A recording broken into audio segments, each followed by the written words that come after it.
আবকি নামের একটি প্রভাবশালী বর্ণবাদী রাজনৈতিক দলের অতর্কিত হামলা বেড়েছে। এদের ভয়ে কেউ এখন আর নিজ এলাকার বাইরে বের হন না। গ্রিসের বাংলাদেশিদের জীবনযাত্রা আর দুঃখ কষ্ট নিয়ে 2 পর্বের ধারাবাহিক রিপোর্ট করেছেন আসম ও মাসুম। সঙ্গে ছিলেন আমাদের ইউরোপের বিশেষ প্রতিনিধি নুরুল ওয়াহিদ। আজ দেখুন রিপোর্টটির দ্বিতীয় ও শেষ পর্ব। বাংলাদেশের রাজধানী ঢাকা থেকে এথেন্সের দূরত্ব হচ্ছে ৮,৭৮০ কিলোমিটার। কিন্তু তারপরে এই শহরের সাথে আশ্চর্য মিল রয়েছে ঢাকা শহরে। শহরের ঘনবসতি, রাস্তাঘাট, অলিগলি মুহূর্তেই আপনাকে নস্টালজিক করে তুলবে, মনে করিয়ে দিবে ব্যস্ত ঢাকা শহরের মতিঝিল অথবা সিলেটের বন্দরবাজারকে। আবহাওয়ারও চমৎকার মিল রয়েছে এখানকার। শীতে যখন কাঁপছে ব্রিটেন সহ ইউরোপের অন্যান্য শহর, সেখানে এথেন্সের তাপমাত্রা 22 থেকে 25 ডিগ্রিতে উঠানামা করছে। অলিগলি, পরিবেশ, আবহাওয়া সবকিছুই বাংলাদেশ বান্ধব হলেও এখানে নেই বাংলাদেশিদের নিরাপত্তা। অর্থনৈতিক মন্দায় পড়ে গ্রিসের অবস্থা দেউলিয়াত্বের পথে। সেই মন্দার জন্য যেন দায়ী অভিবাসীরা।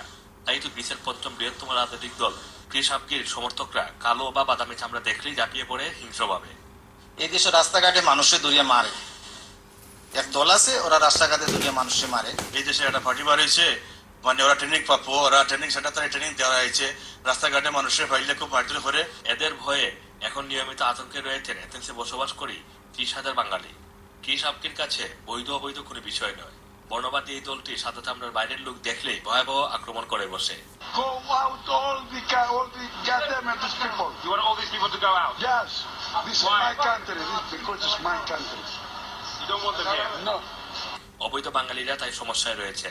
এমনিতেই পুলিশের ভয় সবসময় তাড়া করে ফেলে, আর তার উপর বর্ণবাদী হামলা। অনেকেই ভয়ে ঘর থেকেই বের হন না।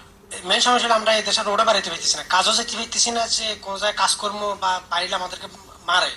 8-10 পোলা পানে বা এই দেশের লোকরা খুব মারে, বাংলাদেশের লোক যারা আছে এদেরকে খুব মাইতে অত্যাচার করে। আমাদের উপরে পুলিশের যেভাবে অন্যায় অত্যাচার করছে, ঠিক সেভাবে এই দেশে একটি সংগঠন আছে কৃষক নামে, সেই সংগঠনের লোক আমাদের কালো চামড়া বলে ওরা যে জায়গায় দেখে সেই জায়গায় আমাদের উপরে আক্রমণে জড়িয়ে পড়ে। এথেন্সের বাঙালি পাড়া, উমানিয়া আর গেরানিও যেখানেই গিয়েছি সেখানেই শুনেছি এই ক্রিস আবকির কথা। গ্রিস পার্লামেন্টে তাদের 18 জন এমপি রয়েছে।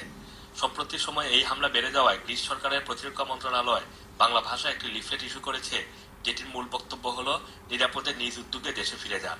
এই লিফলেট পেয়ে সাধারণ বাঙালিদের আতঙ্ক আরো বেড়ে গেছে। আমাদেরকে অটোমেটিকলি এই দেশ থেকে আউট করে দেবে, এরকম একটা মানে রেসিজম ব্যাপার স্যাপার এরকম যেটা দেখা যাচ্ছে, যেটা মানবাধিকার বলতে কিছু আছে সেই রকম কিছু আমার মনে হয় দেখা যাচ্ছে না। আর এই দেশের 22 লোক যে বিদেশি তুরা দেশে চলে যায়, অধিকাংশ লোক দেশে চলে যাইতেছে। বেশিরভাগই সহায় সম্বল বাজি রেখে জীবনের ঝুঁকি নিয়ে ভূমধ্যসাগর পাড়ি দিয়ে এসেছেন এখানে একটি নিশ্চিন্ত জীবনের খুঁজে। আদৌ কি এখানে তারা নিশ্চিন্ত আছেন, নাকি পেয়েছেন নিরাপদ জীবন? গ্রিসের রাজধানী এথেন্স থেকে ফিরে Assam Masum, channel S television. সিরিয়ার বিদ্রোহী